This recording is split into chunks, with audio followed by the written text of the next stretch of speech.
What's going on, guys? Welcome to another one of Black Iron's Battles. Today we've got a Total War Warhammer 2 Mortal Empires 2 versus 2 quick battle for you. And I'm teamed up with my buddy Magic Potato. I am the Lizardmen and he is the Empire, and we are facing off against the High Elves and the Vampires. So this is kind of a crazy weird battle for us, but I just want to show you kind of what happened and what we had going here. I'll just get a quick run through. I'm not going to take too long about their armies, but we'll just go ahead and get right into it. So if you see here on the right, I've got 3 Chameleon Skinks. Those are just super strong units. They've got that poison, and I've got them vanguarded over there on the right. We've also got some Saurus Spears, 2 groups of Saurus Spears. We've got 3 groups of Saurus Warriors, and those are just because you know, they'll get in there, they'll get in their rage, and they'll kind of fight till the end. Up here in the front, you see we've got a Basilodon with a solar engine, and that is because if you look at both of our armies, we do have a lot of artillery, and our plan is just kind of pound them and pound the High Elves and do whatever damage we can to those expensive units and force them to come to us, while peppering them kind of with this harass over here on the right. Here you see I've got something a little different. I do have a Skink Priest of Heavens. So with my Skink Priest of Heavens, I've brought, let's see, if you show here, I've got Wind Blast, which is a breath spell that does pretty good magic damage, and then I've also got Uranus Thunderbolt. So I was messing around with the Thunderbolt. I sometimes use the Comet Casadora as well, but I just I've been messing around with some different lores. Besides, here in the back, we've got the Skink Cohort, as well as we've got a Saurus Old Blood there up on a Cornosaur. He's not Croc-Gar, it's just a Saurus Old Blood, kind of keep it a little cheaper. And then here in the back, we've got that Basilodon with on the top, the Revivification Crystal, right on his back with the 10 charges of healing.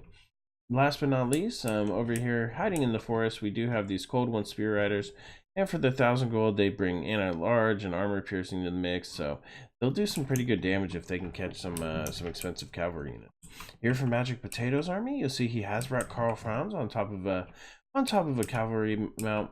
He's also got a Jade Wizard there for healing, and you see he's got he does have Awakening of the Wood as well as Earthblood, and he's got Life Bloom, so he'll be healing nonstop even when he's doing pretty good damage with that life. With that Awakening of Wood. You see he's got a couple of great cannons here.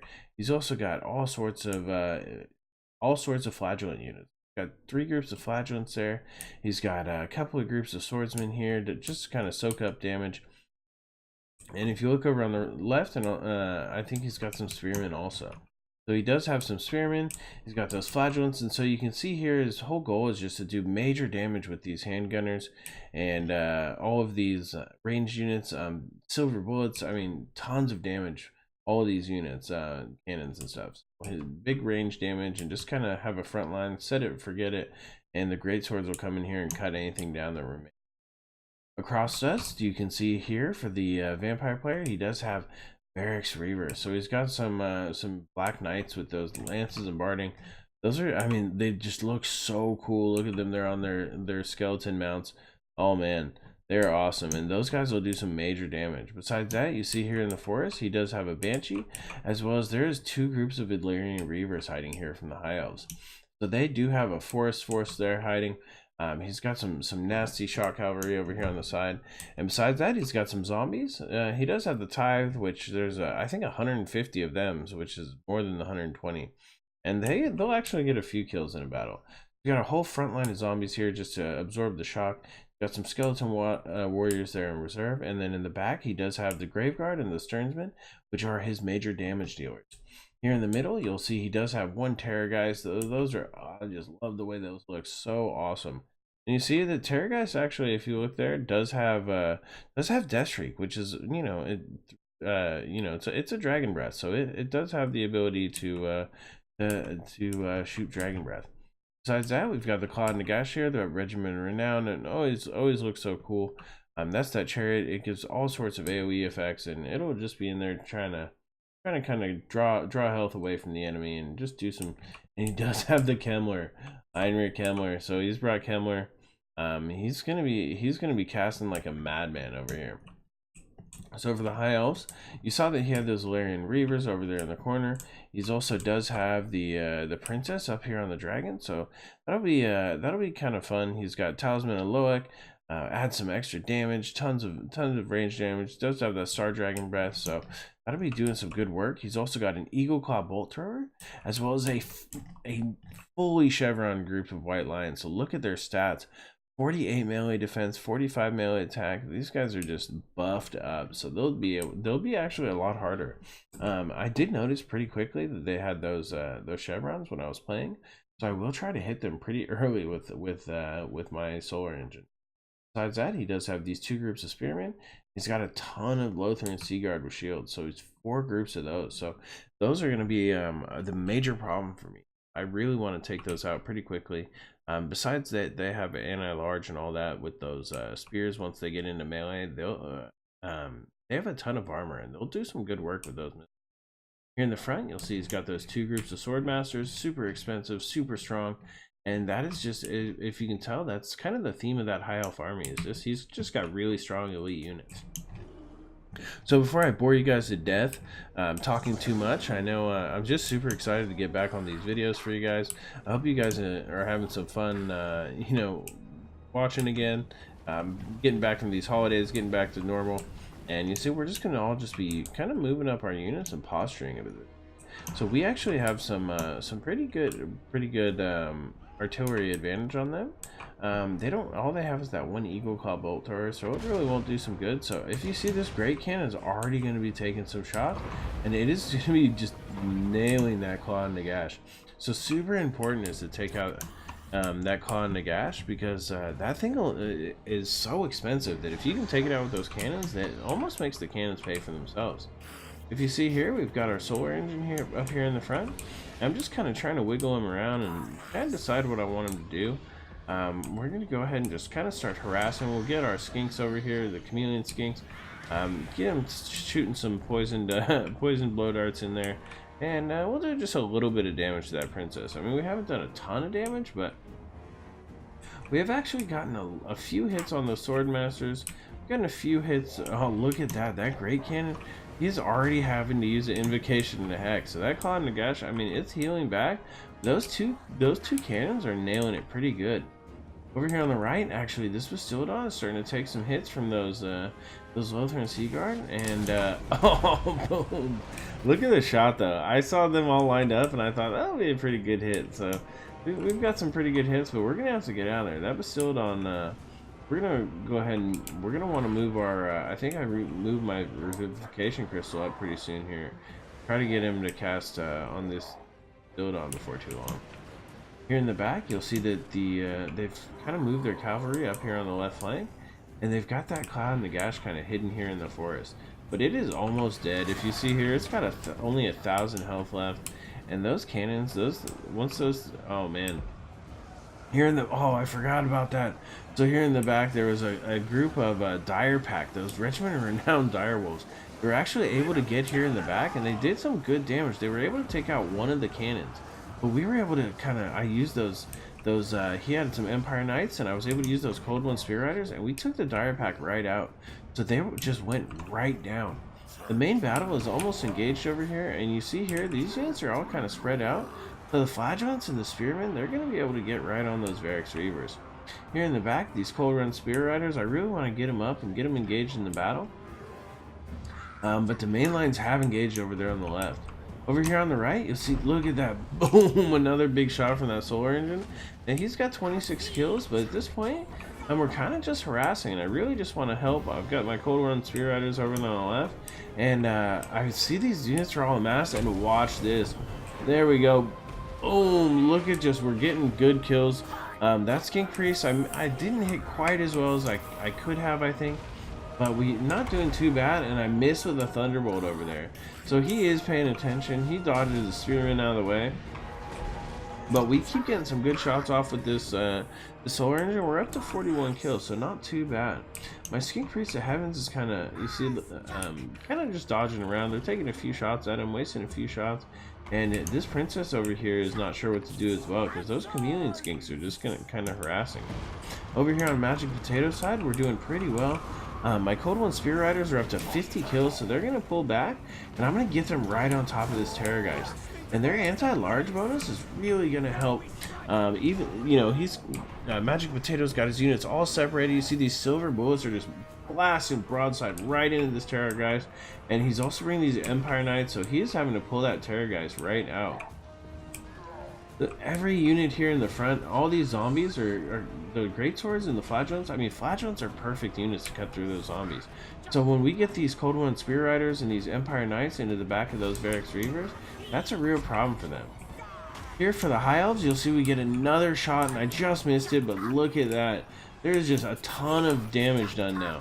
So I've been getting in there and just harassing non-stop with that Heavens, that Skink Priest of Heavens, and it is doing major work. I mean, they're down so far here from the Bastiladon and the Skink Priest that he's almost lost all of those Lothran Sea Guard. Here in the front, you'll see we've got this Bastiladon charging in now on melee mode. We got him into those White Lions, but I mean, these Swordmasters are just being overrun by Skink Cohort and Saurus Warriors. I mean, they're broken already. We've got all of our units, even though these units are cutting down these Saurus Warriors, we have huge numbers. We've got poison. We've got the Skink Priest in the back here. He's able to kind of, help out as well. And so we're cutting units down. But we're starting to take some heavy fire again from these units here in the back. Look at this. We're going to get another shot. But we're just nailing units. Up to 50 kills with that Skink Priest. Heavens, and all I want to do really is take out these ranged units. I really know that we can take out these melee units. I'm gonna go ahead and get my oh man, there's a big fire there, but I think he does some good damage to his own units as well. But since we do have this revivification crystal in here, we're gonna go ahead and put it on the Saurus Old Blood. You see, he's taking some major hits, but at this point, these big units are gonna charge in there. And they're just gonna go ahead and rout off a lot of these melee units. So you see, there's a oh man, we're just wind spells are actually doing pretty well in the new patch. I mean, just in the entire Warhammer 2, I think it's doing pretty well. But you see here, we're using all the skinks to kind of shoot up. Let's go ahead and take a look over here at the left. I mean, the balance of power is pretty heavily in our favor, and we're doing just fine. So all of these units have been taken down. Varix Reavers are pretty much almost dead. Even though these Empire Knights are dead, I mean, the Jade Wizard is pretty much dead, and flagellants all over the place. But if you see, there's more dead vampires than there is dead humans. So these Graveguard are almost gone. And I've sent some Saurus Spirits. I think they got stuck over there, but I really was trying to send them to get in here and do some damage. You see Carl Frowns is on there. He's smacking down this Banshee. The Banshee's surrounded, and that Vampire really doesn't have a lot of units remaining. The Terrorgeist is also pretty much almost reached his healing cap, and all of these handgunner units are just kind of peppering him anytime he tries to land. Over here on my side, we finally cut through. The Valerian Reavers kind of got over here for a little bit, but they weren't really able to do much. We have those Saurus Warriors over here, Saurus Warriors with spears and everything. They're cutting through pretty much anything. Look at that. That was a huge shot. And those cannons actually are back online, and I forgot that he started using them. Look at that. We're getting a charge in here from the Terrorgeist at the last moment. But I think it's just a little bit too late. That Terrorgeist, even though it did pretty good damage, there was just not, tons of damage. Oh man, look at that. I mean, it does a good amount of damage to that Bastiladon, but I mean, at the same time, I don't think that princess was able just to do enough work. I really like to put the prince if I put somebody on that Star Dragon, just because the princess with her range damage, I don't feel like it's always so helpful. Although there was a ton of range damage here with these Lothran Sea Guard. We were able to use the Skink Priest of Heavens, who by the way is back here kind of taking off this Eagle Claw Bolt Thrower. Figure we'll kind of finish that off. Most of the High Elf units are here on the routing off into the trees here, and that is one thing I love about those Saurus Warriors. They just keep fighting. They get angry, and it's just really they keep just searching out enemies and killing them there at the end. Over here on the left, you'll see there's still some flagellants left. Some of these Empire Knights have came back. A lot of the units have just kind of gotten gotten killed.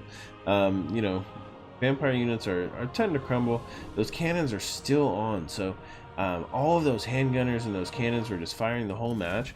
And you'll see what I mean when we look at the post-battle wrap-up here, kind of what happened. Magic Potato, look, 174, 107. I mean, even the Swordsman with 114, 75. I mean, all of his units were just able to chop these zombies apart. And even though zombies got a few kill, zombies and skeleton warriors are no match for these swordsmen and flagellants. The Jade Wizard was really able to help.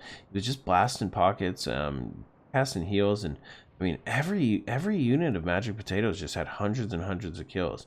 These handgunners were able to kind of focus down those big units like the Terrorgeist, and most important, I think, were those two cannons able to take out that Skad and Nagash before they even got started. Finally, we caught that dire pack in the back. I mean, we caught that dire pack in the back when they tried to kill one of the great cannons, and it didn't do as well because it got knocked off early. But this great cannon was able just to crossfire into a lot of these weakened elf units, and 136 kills on this great cannon. So I mean, look, it just kills all over the place. On mine, you'll see we got 100 kills with the Bastillodon, and really he was able just to soak a ton of damage. So he has 2 chevrons. So he soaked a lot of damage. He was able to do just major work, and he got 100 kills. And those were really expensive units he was killing. They were those gold chevron white lions. We got kills on the Swordmasters and Lothar and Seaguard. We were able just to get in there, and really the main thing is that Princess on the Dragon was not able to land. We just had too much nasty stuff. Our Cold One Spear Riders were able to kind of get over there on the left and help out, and I really think that helps too. You see, we kind of worked together. We kind of helped each other's weaknesses, and getting those Cold One Spear Riders in there and helping out, it helps overbalance it. I mean, you saw Claymore send his Illyrian Reavers to overbalance it, and I think the Cold One Spear Riders actually worked out a little more to our advantage over with Magic Potato. If you look here at the Vampire Player, he did get 105 kills and 82 on those Graveguard. I think a couple more Graveguard would have done him good. Sometimes you can go a little bit too heavy with the zombies, and that Banshee was able to just get surrounded and killed. Not really sure where Kemler went. I think I saw him casting Invocation of Nehek all over the place. These Stearnsman 76, I mean, they always do pretty well. 75 on the Terrorgeist. But you know, the Varix Reavers went down. Just a lot of units slowly just taken apart. You know, for that Vampire Player. The High Elf really was kind of picked apart. His Reavers on the left didn't really help out as much as they could. We were able to get lots and lots of magic spells. If we take a look here, 66 kills with the Skink Priest of Heaven. So he was just casting you know, wind spells non-stop, and I was able to get some really good work on those Lothar and Seaguard when they lined up like that. Besides that, I mean, there wasn't much. The Eagle Claw Bolter was taking shots the whole time, but I don't know that it really you know, did what it needed to do. Maybe it did, maybe it didn't. But this is just a hard army to go with. Those white lions are so expensive when they're upgraded all the way like that, and they're just really an easy target. Once you see them, you just start salivating. You really want to kill them, and even though, you know, the princess wasn't killed, wasn't able to do as much damage, I think, as he could have done if it was the prince instead. Overall, though, it was a great game to our opponents. You know, DB and Find My Claymore, great game, guys. It's always hard, I think, coming up against two guys who are planning on playing against you. I just want to say great game to my opponents. Thank you guys all so much for watching. Thank you, Magic Potato, for you know, playing these great games with me. There's more great content coming soon, guys. This is Black Iron, and this has been another one of Black Iron's battles.